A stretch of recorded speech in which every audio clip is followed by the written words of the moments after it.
Vamos meditar então um pouco na palavra do Senhor. Vamos abrir nossas Bíblias em Marcos 9.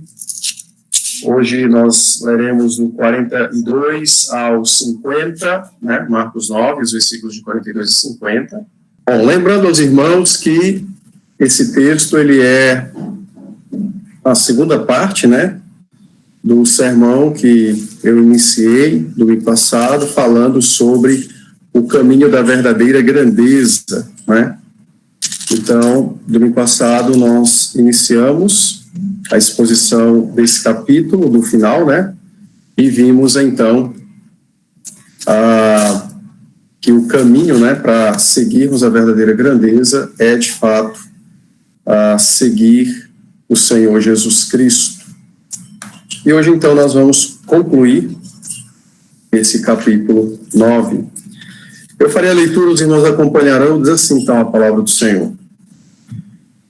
E quem fizer tropeçar a um destes pequeninos crentes, melhor lhe fora que se lhe pendurasse ao pescoço uma grande pedra de moinho e fosse lançado no mar. E se tua mão te faz tropeçar, corta, pois é melhor entrares maneta na vida do que, tendo as duas mãos, ires para o inferno, para o fogo inextinguível, onde não lhes morre o verme, nem o fogo se apaga. E se teu pé te faz tropeçar, corta-o. É melhor entrares na vida aleijado do que, tendo os dois pés, seres lançados no inferno, onde não lhes morre o verme, nem o fogo se apaga. E se um dos teus olhos te faz tropeçar, arranca-o.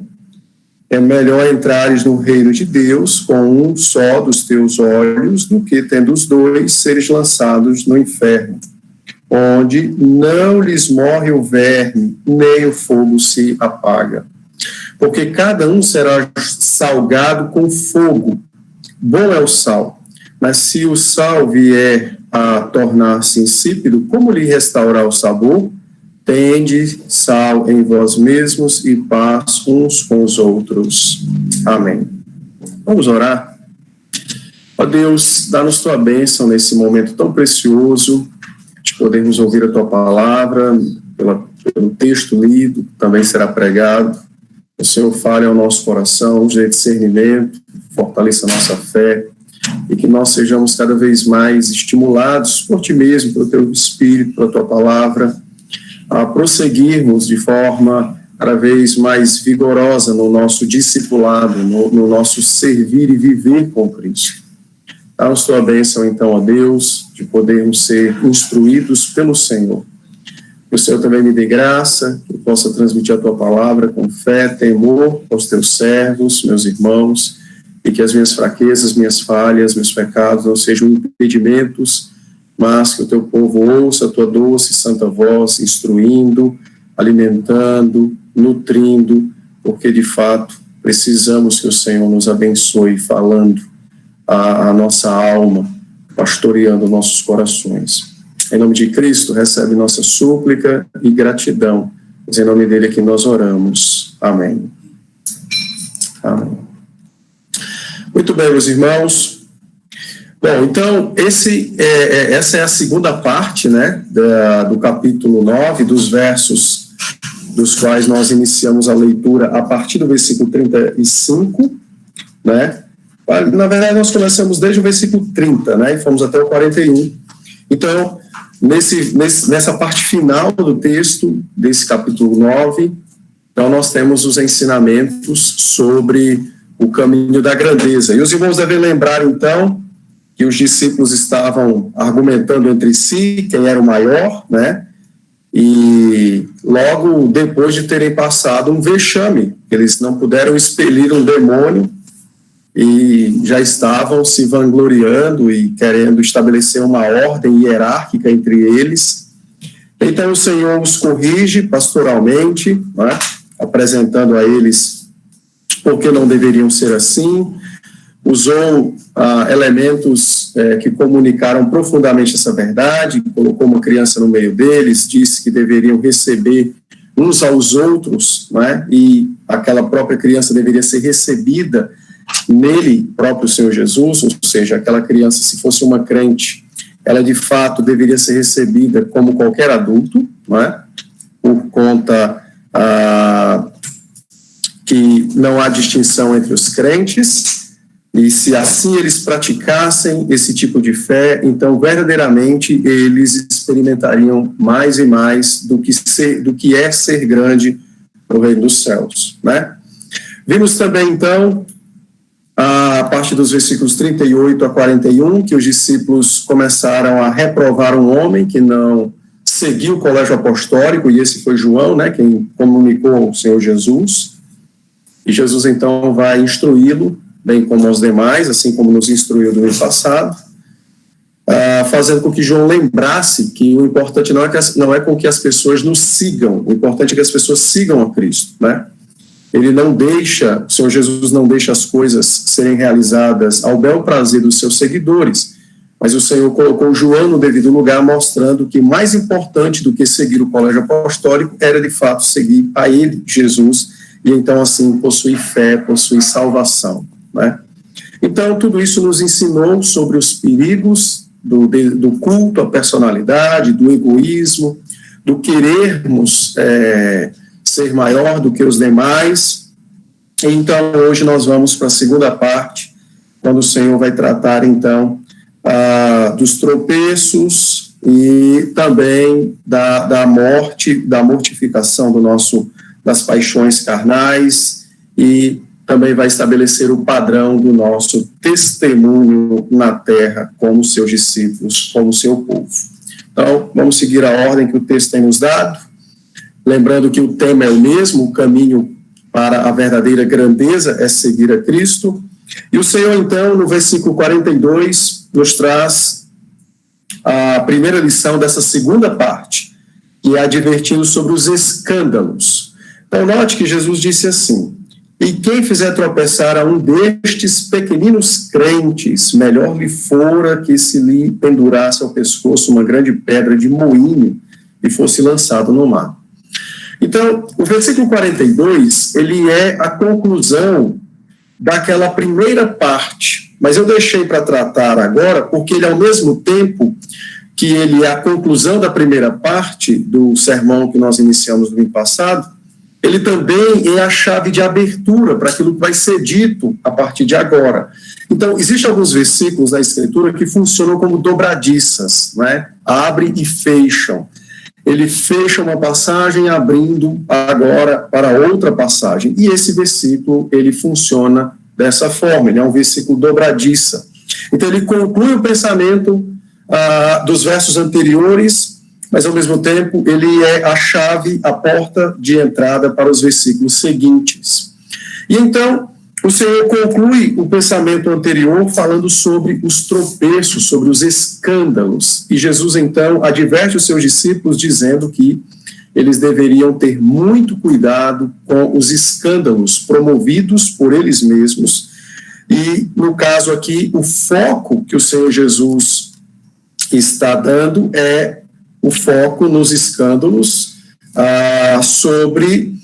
ou escândalos causados, não é?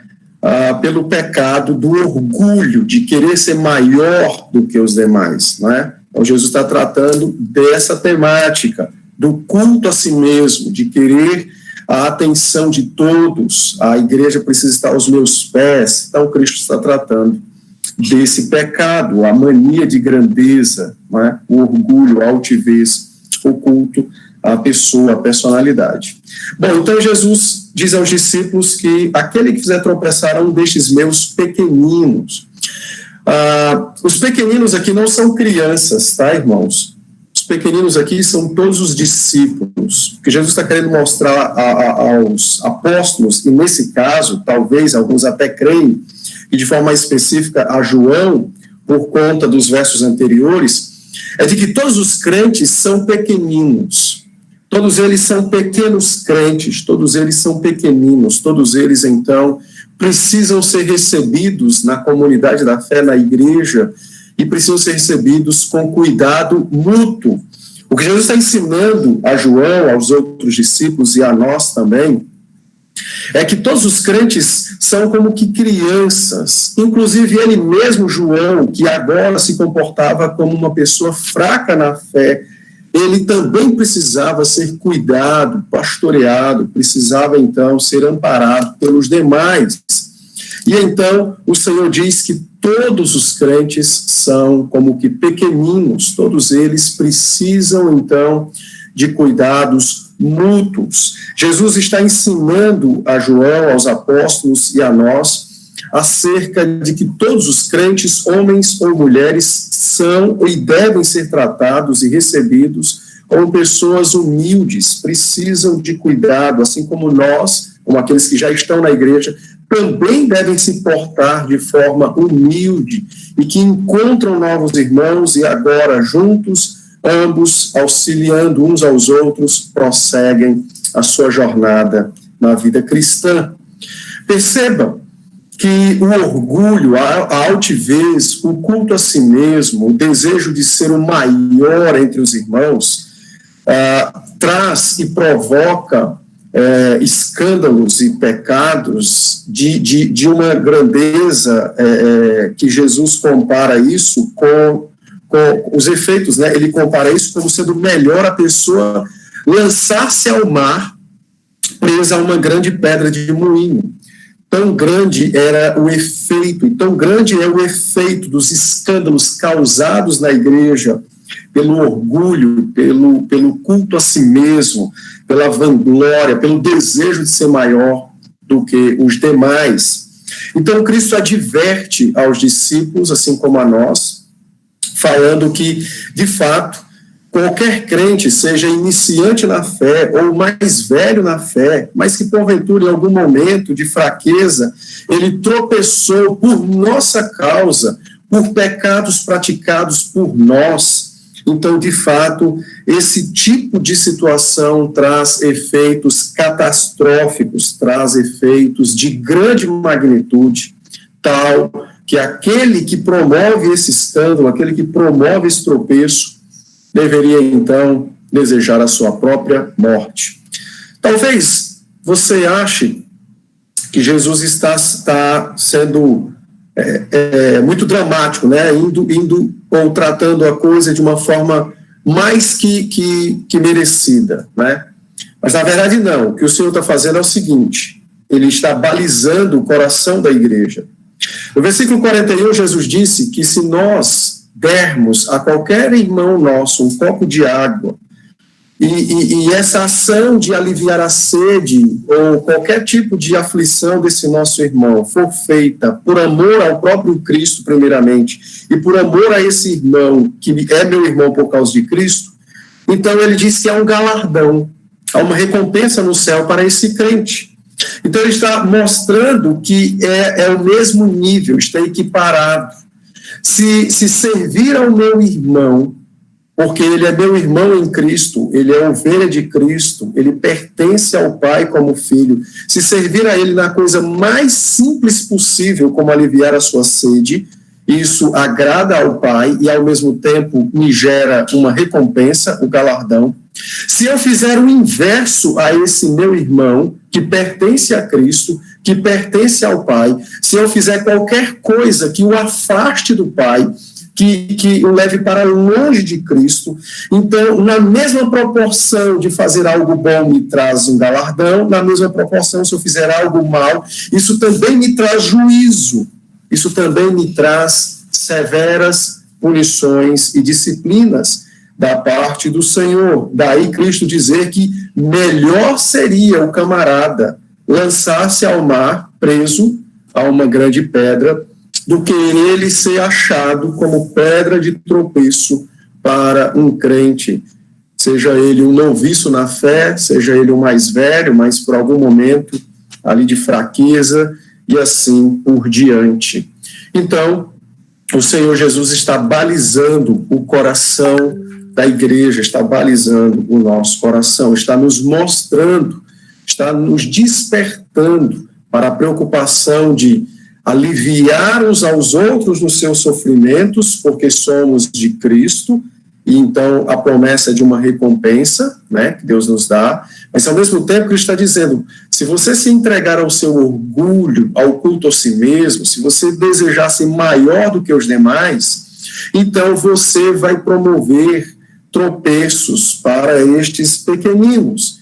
Então, na mesma proporção que Deus é gracioso para te recompensar quando você serve ao seu irmão, Deus também será justo para te disciplinar quando você afastar um destes pequeninos filhos de Deus da comunhão com os céus. Então, é uma advertência para que nós entendamos, né, a dinâmica do nosso relacionamento e para que nós entendamos quão sério é para Deus o nosso relacionamento com Ele e uns com os outros na igreja, na casa do Senhor. Então, Cristo adverte sobre este grande perigo que pode ocorrer se nós não vigiarmos quanto ao orgulho, à altivez, ao culto à personalidade, que podem, de fato, promover divisões, separações, podem promover feridas, tropeços dentro da igreja do Senhor.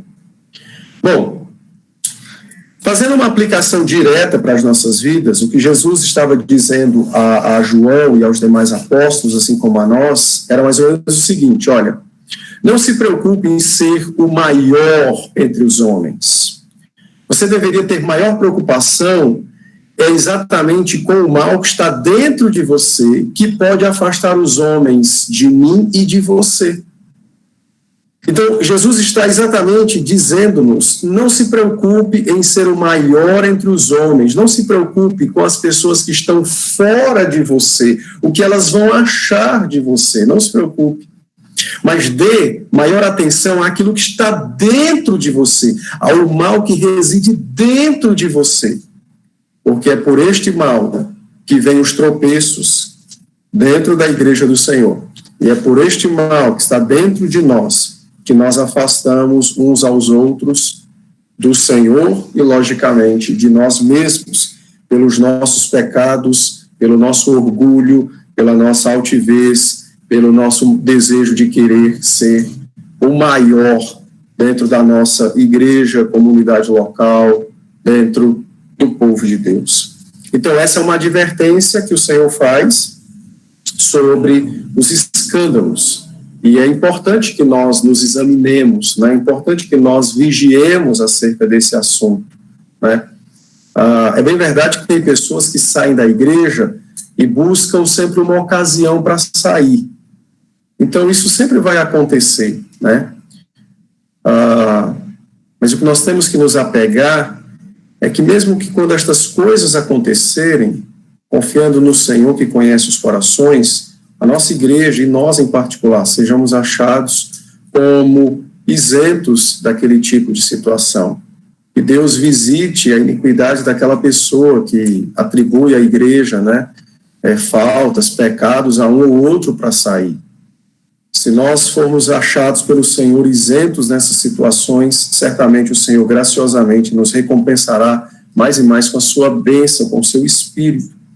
Então, certifiquemo-nos de que nossos corações estão dia após dia blindados contra esse pecado do orgulho, da soberba, de querermos sermos os maiores. E então, certamente, ainda que saiam pessoas do nosso meio, elas sairão, como disse João, saíram porque não eram dos nossos, e não porque nós as expulsamos de nosso meio por causa de nossos pecados, de nossa imprudência, de nossos egoísmos, vanglórias e assim por diante. A segunda coisa que o texto trata para nós, que o Senhor Jesus nos ensina sobre esse tema, né, o caminho da verdadeira grandeza, que é seguir o Senhor Jesus, é sobre a luta contra o pecado. Então, no versículo 43 até o verso 48, o Senhor chama os apóstolos, e nesse caso até João, né, e diz a ele, olha, se a tua mão te faz tropeçar, corta ela, porque é melhor que você entre mameta no reino dos céus do que você ir para o inferno, para o fogo inextinguível, um fogo que não se apaga. E então há a repetição do verso onde não lhes morre o verme, nem o fogo se apaga, implicando de que a dor não tem como diminuir, porque os elementos que causam e diminuem a dor, neste caso aqui, que o Senhor está falando do inferno, eles não existem por si só, mas, na verdade, o próprio Deus é o causador desta dor. Então, não há como diminuir, não é? Não terá um dia menos doloroso. Então, é uma advertência severa que o Senhor Jesus faz. Então, se o teu olho, se o teu pé te faz tropeçar, arranca-o e lança-o fora, para que você não experimente condenação, como ele mesmo disse no 42, é melhor que você se lance ao mar. Vamos entender isso aqui. O Senhor, então, chama os apóstolos e a cada um de nós e diz o seguinte: olha, a vida cristã, ser um discípulo meu, é mais ou menos como ser um guerreiro incansável, não é? É como se Jesus, se fosse hoje, talvez Jesus falasse-nos, né? É o seguinte: olha, você tem interesse de participar de um safari, onde você vai matar leões, tigres, leopardos, pumas, onde você vai lutar contra jacarés, contra tubarões, contra baleias assassinas, cobras gigantescas, contra aranhas venenosíssimas. Você tem interesse de participar de um intercâmbio, um safari, no lugar mais inóspito, né, no sentido de fato, promover risco imediato à sua vida? Você tem esse interesse? Eu tenho, Senhor. Então, isso é o discipulado, isso é a vida cristã. Porque esses leões, esses leopardos, essas serpentes venenosas, esses tubarões, esses crocodilos, eles estão dentro de você. E eles promovem a sua morte, só que de uma forma lenta, paulatina. Eles promovem a sua degradação, só que eles são pacientes, e são frios, e são calculistas. Eles assistem você e definhando, passo a passo, e se escondem para que você não os perceba. E eles vão vendo, dia após dia, você definhar e morrer. Então, esse é o safari da vida cristã. Um crente, ele é um guerreiro incansável na sua luta contra o pecado que está dentro dele.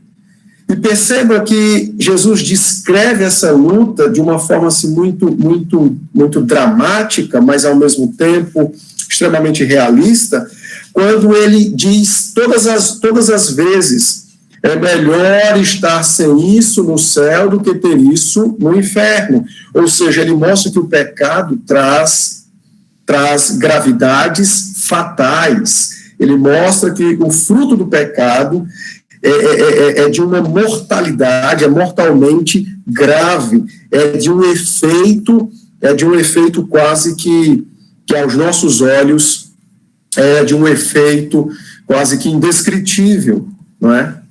Então, a vida cristã é essa luta, é essa aventura constante, é esse safari, não na savana africana, mas na nossa própria alma, nos nossos afazeres, em quem nós somos, dia após dia, eliminando aqueles que querem nos destruir. Então, Cristo diz isso aos seus discípulos: todo crente que tem uma nova vida, ele deve possuir essa luta, esse safari. Se você não tem luta contra o seu pecado, tem alguma coisa de errado na sua vida cristã. Porque depois que nós saímos do mundo para pertencer a Cristo, nós recebemos do Senhor uma agenda santa. E nessa agenda, ela não é só santa que você levanta, ora, lê a Bíblia e medita, não. Ela talvez seja mais santa porque você levanta, lê, ora e medita e pega armas espirituais para atirar muitas vezes em você mesmo, que quer fazer o mal ao seu próximo, a Deus, a você mesmo e assim por diante. Então, é um chamado do Senhor Jesus Cristo para que nós cumpramos a nossa agenda santa. Uma vez pertencendo ao Senhor, a nossa vida se transformou de fato nesse safari, nessa luta constante, nessa batalha constante contra um inimigo sorrateiro que nos vigia constantemente e que é frio, é calculista e ele assiste de camarote as nossas quedas e oculta-se a fim de que nós não o percebamos. O Senhor, então, ao apresentar essa agenda santa, né, esse safari na alma contra esses leões, leopardos, essas serpentes venenosas, que são os nossos pecados, o Senhor usa aqui de uma figura de linguagem muito comum para dar ênfase, que é uma hipérbole. Por isso que ele diz, olha, é a tua mão que te faz tropeçar, então serra ela, joga fora, é o teu olho, arranca, é o teu pé, corta. Mas, na verdade, essa hipérbole, ela serve para nos desafiar, ela serve para nos incomodar, ela serve para nos revelar a grandeza da luta, a grandeza e a força do inimigo, o perigo que ele causa. Ela serve para nos incomodar na vida cristã, para não nos deixar relaxados na vida cristã. Então, é como se o Senhor Jesus estivesse tornando os discípulos, e a mim e a você também, cada vez mais conscientes do perigo mortal que nós corremos na nossa jornada cristã. E o causador desse perigo somos nós mesmos, é o nosso próprio pecado. Então, ele quer que nós estejamos cada vez mais apercebidos da seriedade, da letalidade, da gravidade do nosso pecado e do risco imediato que nós corremos. É bom que se diga que o Senhor não está ensinando automutilação, mutilação física, ele não está fazendo isso, isso é uma hipérbole, né? A palavra, ela tem leis específicas sobre isso. Não vou ler, mas depois os irmãos podem ler. Deuteronômio 14, 1, né? Deuteronômio 23, 1, 1 Reis 18, 28, Zacarias 13, 6, são textos que proíbem a automutilação como sinal de, de punição, né? De flagelamento para pagar seus pecados, porque isso aí era uma prática pagã. Contudo, o fato de Jesus usar uma linguagem hiperbólica, de arrancar mãos, arrancar olhos, arrancar pés, porque eles nos fazem pecar, não diminui em nada aquilo que o Senhor disse. Não deve diminuir em nada a seriedade do seu ensino, não deve diminuir em nada a gravidade que o Senhor tenta passar a nós pelas suas palavras acerca do nosso pecado e do efeito que o pecado tem na vida do crente, bem como também na vida dos demais irmãos. Então, nós temos que estar, de fato, cada vez mais conscientes, né, desse perigo e dessa luta que nós estamos contra esse inimigo sagaz, feroz, extremamente letal, que é o nosso pecado. Bom, quando Cristo então fala, olha, se é a tua mão, teu olho ou teu pé que te faz tropeçar, corta ele. Então, observe que Cristo está tratando de algo extremamente muito valioso, de algo que possui um valor muito inestimável, um valor que não pode ser adquirido uma vez que perdido, não é? Veja que ele compara com arrancar um olho. Então, se você arrancar um olho uma vez, não tem como colocar ele de volta no lugar, né? Se você arrancar a sua mão, decepar a sua mão, o seu pé, não tem como voltá-lo para o lugar. Então, você vai ter que sofrer com esse prejuízo. E se forem os dois, arranca os dois pés. Se forem os dois olhos, arranca os dois olhos. Ou seja, aos pouquinhos o cara vai se cortando. Então, o que Cristo quer que nós percebamos é que aquilo que ele está ensinando possui um valor inestimável. Possui algo que, se eu pudesse comparar na Terra, em sentido de valor, então eu compararia ao meu próprio corpo. Ele está tratando de quê? Ele está tratando da vida eterna. está tratando da vida eterna. Ele está mostrando, olha, perder a vida eterna, né, ou se entregar ao pecado, não é? Maculando a alma, perdendo de vista as alegrias da vida eterna.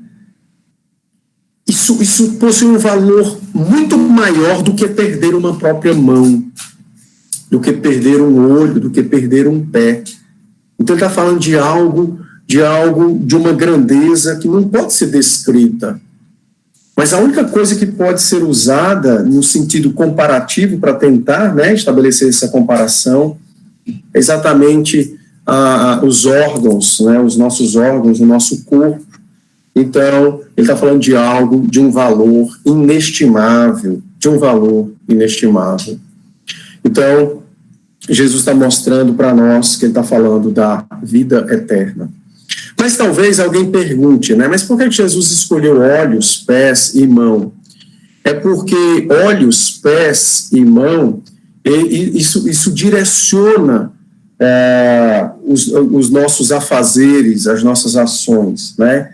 Então, os olhos implicam o que você vê, as mãos implicam o que você faz, e os pés implicam aonde você vai. Então, Jesus está tomando elementos que abrangem a existência do indivíduo, a vida do indivíduo. Jesus está tomando elementos do corpo, né, órgãos do corpo, que abrangem a totalidade da nossa vida. Olhos, mãos, pés. Então, aquilo que abrange a totalidade da nossa vida. E ele está mostrando, não é, fazendo esse contraste, tomando essa totalidade da vida com a vida eterna e dizendo que nós podemos perdê-las caso nos entreguemos ao pecado, ao orgulho, à luxúria, ao culto a si mesmo e assim por diante. Não é? Bom, é necessário também dizermos, e nós já temos visto nas quintas-feiras, né, que o eleito ele não vai perder a salvação, mas ele vai deixar de desfrutar, foi o que nós vimos quinta-feira, né, de bênçãos, né, ele vai deixar de desfrutar de bênçãos. Então, Cristo está tratando da vida eterna de um modo completo, ou seja, daquilo que se vive agora em comunhão com o Pai, daquilo que se viverá no futuro. Então é possível, né, que um crente verdadeiro, caso não ouça o Senhor Jesus Cristo, experimente sim agruras e dores e sofrimentos infernais nessa terra, por conta do seu próprio pecado e da sua alma, né, se revolvendo na lama venenosa do pecado. Bom, um comentarista chamado Sonny Storms, ele diz o seguinte, ele diz assim: ainda que seja muito pequeno, qualquer pecado sai do coração, só que antes de sair, esse pecado entra no coração através dos olhos. Ele está comentando sobre os olhos. Ele entra através dos olhos. Então, ele está querendo, esse comentarista, entender o que Cristo disse, e ele explica isso para nós, mostrando o seguinte: os nossos membros, olhos, mãos e pés, também foram salvos por Cristo, como todo o restante do nosso corpo. E esses membros, eles são eternos, porque eles desfrutarão do reino dos céus quando nossas almas forem devolvidas, né, aos nossos corpos na ressurreição, no dia do juízo. Todo o nosso ser integral estará com o Senhor. Entretanto, e essa é a advertência de Cristo, né, esses membros eternos podem ser na terra instrumentos de pecado para gratificar a luxúria que emana do coração. Então, por isso que Jesus está dizendo, você não pode usar um membro que deveria glorificar a Deus para glorificar a luxúria, o pecado, a idolatria, o ódio, o culto a si mesmo. Isso é inconcebível. Isso é inconcebível. Estes membros são membros que deveriam bendizer o Pai, mas que agora na terra estão bendizendo ao próprio homem, estão bendizendo ao pecado, estão bendizendo aquilo que mata o homem. Então isso é uma insanidade. E é por esta razão que os crentes precisam extirpar, decepar da sua vida qualquer coisa que lhes afaste de Cristo, que lhes promova o pecado, qualquer coisa. Qualquer coisa. O pecado está no nosso coração, mas ele se materializa na vida quando entra coisas, corrupções, cobiças, invejas, pornografias e todo tipo de imundícia pelos nossos olhos. E então nossas mãos e nossos pés farão e visitarão lugares dos quais são odiosos e envergonham o Redentor. Os crentes são chamados para uma batalha, para uma guerra, onde eles mortificam a si próprios, dia após dia, eles mortificam sua carne, eles não se mutilam, não é? Arrancando lascas do corpo físico deles, quando cometem pecado, não, eles mortificam sua carne, santificando seus corações, santificando seus olhos, santificando suas mãos, santificando seus pés, santificando suas vidas. Os crentes se santificam dia após dia, ao encomendarem suas almas aos céus, para que elas glorifiquem a Deus e não sirvam a nenhum tipo de paixão pecaminosa da terra. Eles encomendam dia após dia suas almas aos céus, para que adorem, sirvam e enalteçam o Deus bendito. Então, os crentes mortificam o seu pecado, né? Eles não se entregam aos seus pecados. Eles não dizem, mas o mundo é assim. Mas todo mundo faz, né? Às vezes a gente escuta na igreja, não, mas todo mundo faz, mas os crentes verdadeiros não possuem estas coisas em seus lábios, nem em seus corações. O que eles possuem eu preciso derrotar aquele que intenta matar-me todos os dias, o meu pecado.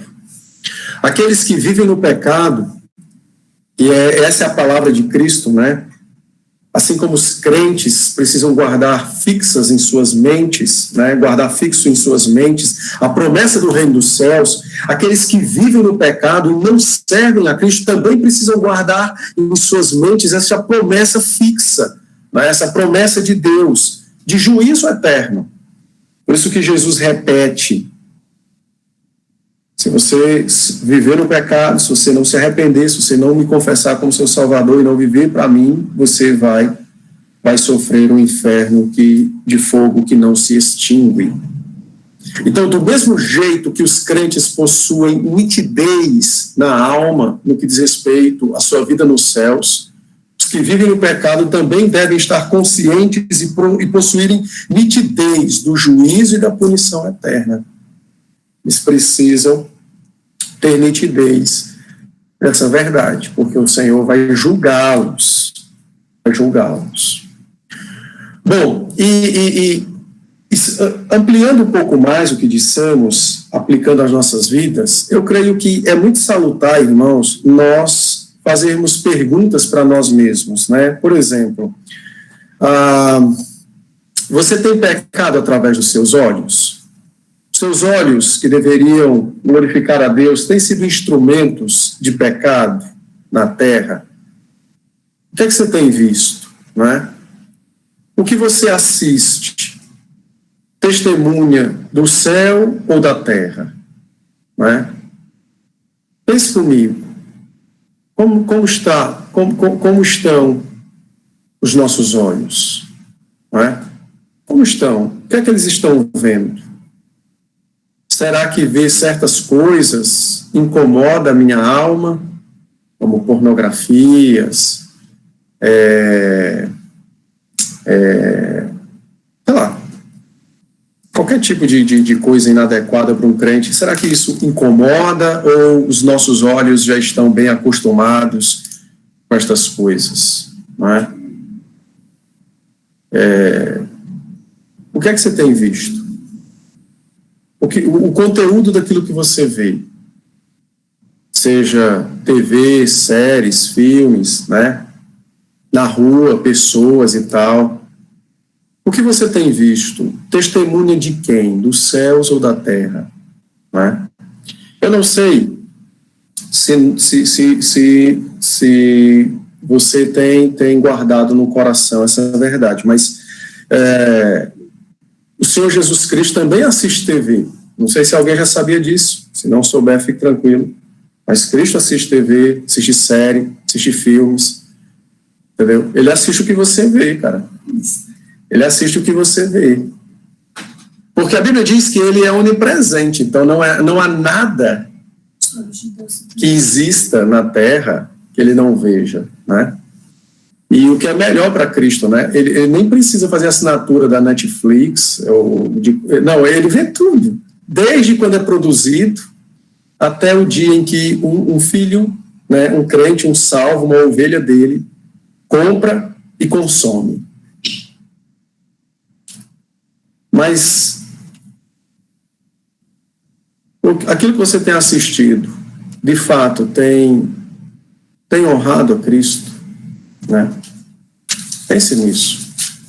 Pense nisso. Né?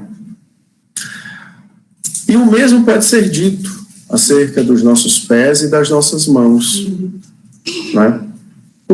As suas ações testemunham que você é uma nova criatura ou não, né?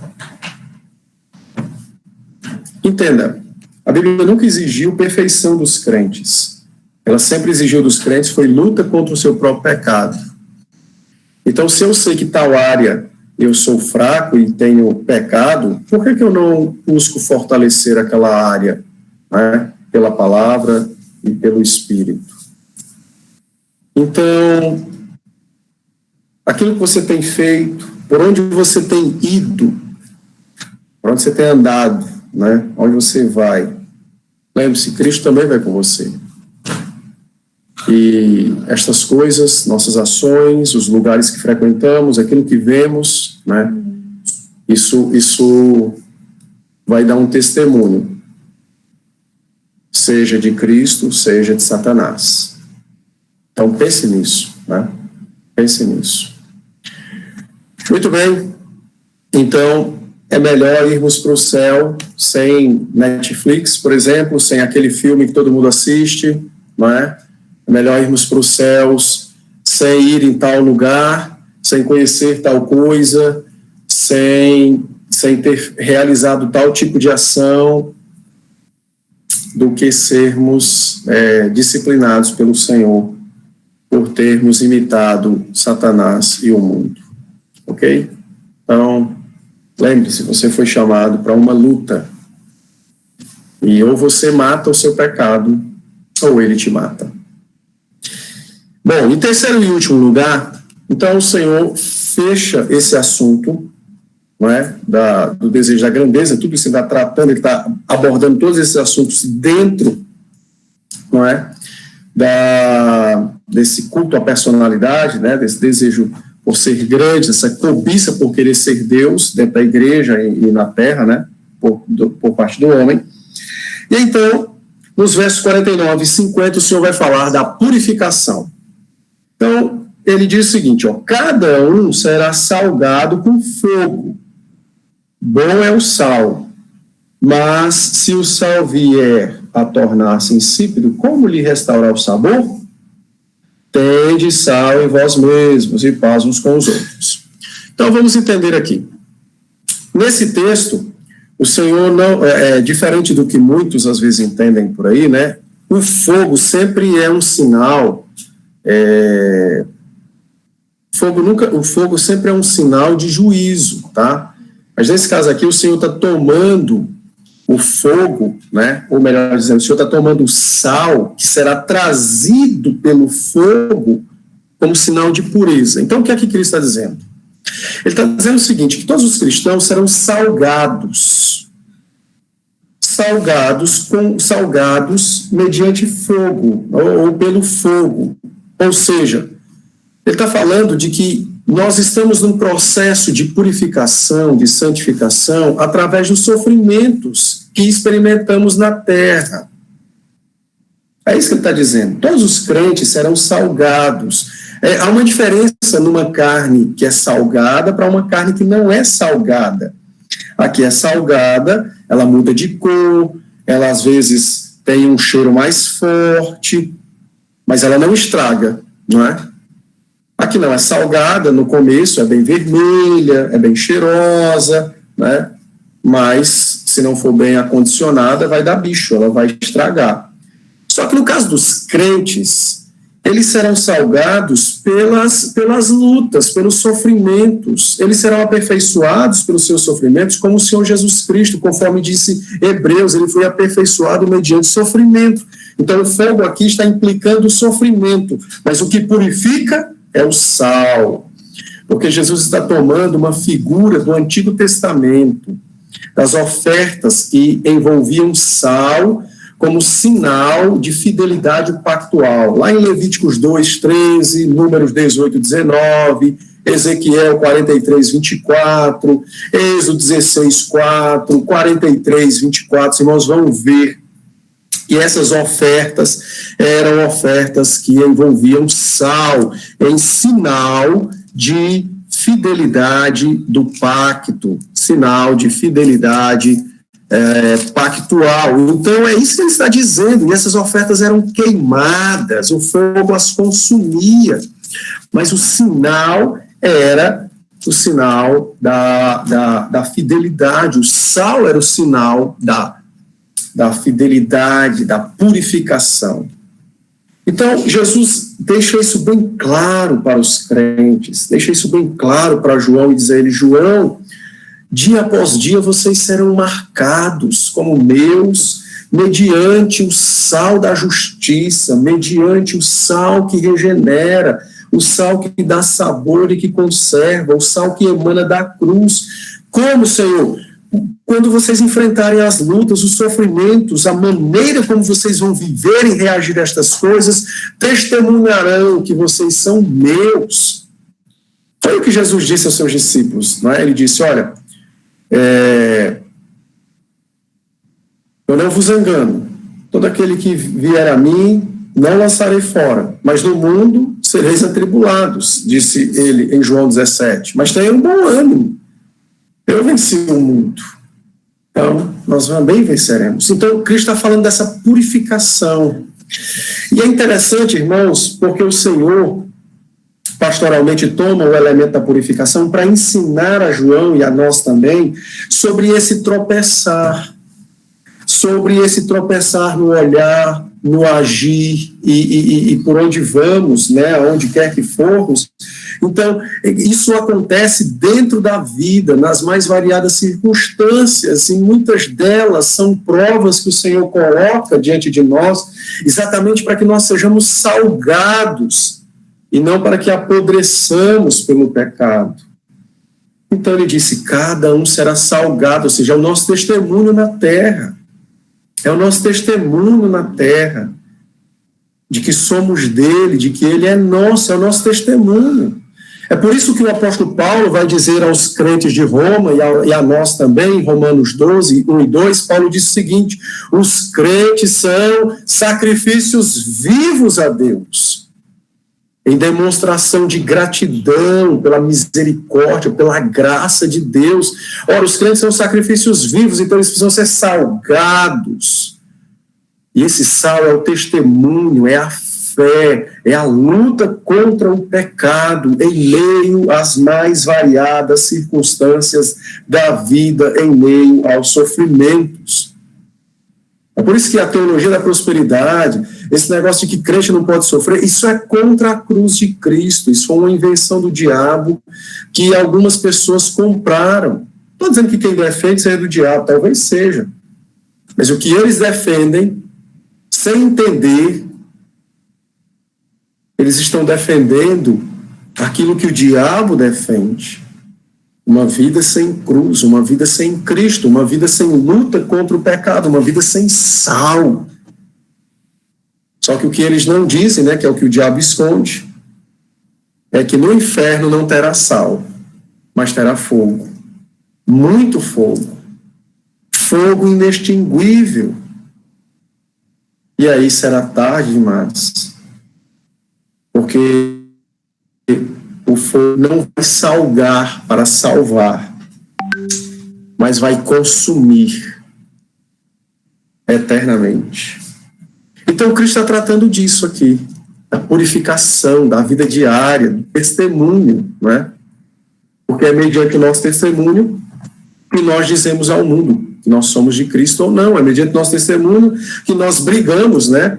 Que o testemunho envolve ações, agir, que envolve o agir, a escolha dos lugares por onde andamos, os olhos que veem as coisas. Então, cada um será salgado com fogo, salgado, não consumido, não chamuscado, salgado. Ou seja, é o testemunho, cada um dará testemunho de Cristo, mediante os sofrimentos, as lutas, as circunstâncias na terra. Bom, e aí Jesus acrescenta uma informação, né? Essa informação do verso 50, né? Ela também está em Mateus, lá no capítulo 6, no capítulo 5, né? No final não, né? No sermão do Monte. E eu me lembrando da pergunta do Rafael, domingo passado, né? Sobre a harmonia dos evangelhos. Então, tem um comentarista muito bom, que ele disse o seguinte, né? Falando dessa harmonia, né? Que as mesmas verdades foram usadas e pensadas por Jesus Cristo em momentos variados da sua vida com os discípulos. Ou seja, Cristo não era mecânico, como muitas vezes nós somos, né, de achar que uma verdade só pode para esse momento. Então, o Senhor usou verdades em momentos variados, mas era a mesma verdade. Então, isso mostra a sua sabedoria, mostra o seu poder, mostra a sua criatividade em diversificar a aplicação da mesma verdade, gerando sempre frutos de louvor e honra ao Pai e de salvação para as ovelhas. Então Cristo disse, mas bom é o sal. Veja, bom é o sal. Ele não disse que bom era o fogo. Ele não tá, então, só para o pessoal não achar, né, como é muito comum em algumas... hoje em dia, né, no movimento brasileiro, o pessoal dá uma ênfase ao fogo. Fogo é para queimar, fogo não é para salvar, não. Tá? Então, ninguém vai ser batizado com fogo, ele vai ser consumido. Quem é batizado com o Espírito, e é exatamente o que dá testemunho de nossa salvação. Então, nós seremos salgados, não chamuscados nem queimados. Então, note que a ênfase é o sal. Né? Bom, então, Jesus disse assim, ó, bom é o sal. E é mesmo, bom é o sal. Mas e se o sal perder o sabor, se tornar insípido? Como é que nós vamos restaurar o sabor do sal? Então, é uma pergunta que Cristo faz. E é muito legal isso, né? Porque Jesus está mostrando para os crentes, olha, você diz que é crente, beleza. Mas se sua vida for de inteiro testemunho de incredulidade, como é que vai ser? Quem é que vai acreditar que você é um crente? Né? Bom, não vai acreditar. E aí, como é que você vai restaurar agora esse testemunho? Vai dar trabalho, né? Talvez você nunca consiga. Mas deixa eu explicar por que Jesus fala do sal assim. No mundo antigo, né? O sal era uma mercadoria de muito valor. Por isso que ele está dizendo, bom é o sal, ele era muito valioso. E até hoje o sal é valioso, né? Nós talvez damos pouco valor ao sal por causa da grande extração dele. Mas antigamente não era assim, né? Então o sal é valioso, sim. Ele serve para dar sabor, conservar alimentos e também era usado como antisséptico, um poderoso antisséptico, né? Na roça, quem é da roça sabe disso, né? Usava-se muito sal quando você ia castrar animais, para não apodrecer, né, a carne, onde tinha o corte, etc. Bom, enfim, então o sal tinha várias utilidades, né? E Jesus disse, bom é o sal. Mas o sal pode perder o sabor. Aí é onde fica meio... Como é que o sal pode deixar de ser sal? Então funciona assim. Isso desrespeitava a coleta do sal naquela época. Então, o sal do Oriente Médio, ele era, naquela época, né, do Oriente Próximo, como é conhecido, ele era colhido no Mar Morto. Então, o pessoal pegava a água do Mar Morto, esperava ela evaporar, quando ela evaporava, ficava um negócio branco no fundo de uma vasilha, de uma caixa, sei lá, do recipiente. E aquilo era o sal. Só que, diferente de hoje, naquela época, essa camada de resíduo que sobrava, ele tinha o cloreto de sódio misturado com minerais, né? Como o próprio magnésio. Né? E então, o pessoal pegava aquilo, logicamente, né? Tirava alguma sujeirinha e, beleza, consumia. Só que o cloreto de sódio, todas as vezes, aliás, o cloreto de sódio, em relação aos minerais que estavam misturados com ele era o que mais facilmente se diluía quando encontrava umidade. Então, rapidamente ele diluía, né, deixando de existir, mas ainda sobrava um restante de vestígios dos outros minerais, que não tinha sabor, que não era sal. Então, por exemplo, era possível você produzir o sal, digamos se fosse um dia chuvoso, esse sal está guardado, ficou muito úmido, né? Ou então caiu algumas gotas de água lá naquela vasilha que estava lá o sal, e ele poderia perder o seu sabor e ainda assim sobrar resíduos na vasilha, né? E então não servia mais para nada, porque o sal, ele, com muita facilidade, o cloreto de sódio, melhor dizendo, ele se dissolvia, né? Bom, então é isso que Jesus está falando, que uma vez que esse salzinho, né, esse cloreto de sódio vier a diluir-se, não tem como restaurá-lo. Não tem mais como restaurá-lo. Ele foi tirado do mar, foi separado da água, então agora não tem mais como voltá-lo ao estado sólido. Então, não tem como, né? Então, Jesus está mostrando a gravidade para que nós percebamos a importância do testemunho e a gravidade dos pecados, a gravidade dos maus testemunhos, a gravidade de nutrir no coração o orgulho e o desejo por grandeza no meio da igreja. Então, não tem como restaurar esse sabor, não é? Uma vez que o sal é diluído, não tem como restaurar esse sabor. Bom, o que é que acontece então? Então, o que sobra é insípido e é jogado fora, e era usado, inclusive, para aterros, né? Porque ele formava uma rocha, uma coisa bem sólida, então era usado para aterros, essa sobra desses minerais. Diante disso, eu quero compartilhar com os irmãos um comentário de um pastor chamado Sinclair Ferguson. Ele diz o seguinte, diz assim: a menos que mantenhamos a pureza de nossa própria vida, aí ele abre o parêntese, cortando olhos, pés e mãos, e purifiquemos pelo fogo do testemunho e permaneçamos fiéis a Jesus Cristo, nossa vida não será preservada das influências deste mundo corrupto. Entenderam? Então, a menos que mantenhamos pureza, a menos que nós nos purifiquemos do fogo, a menos que nós permaneçamos fiéis a Cristo, nós seremos como qualquer corrupto deste mundo. Seremos um sal sem sabor. Só seremos sal nesta terra se de fato existir pureza em nossas vidas, testemunho de fé, fidelidade a Cristo.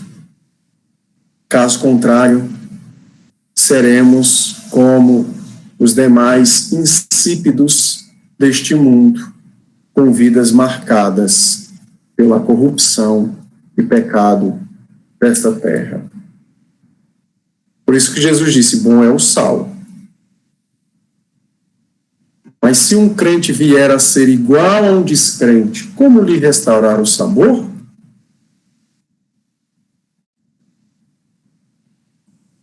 Cristo finaliza, então, dizendo o seguinte, tende sal em vós mesmos e paz uns com os outros. E essa é a nossa aplicação final, né? Quero usar as palavras de Cristo.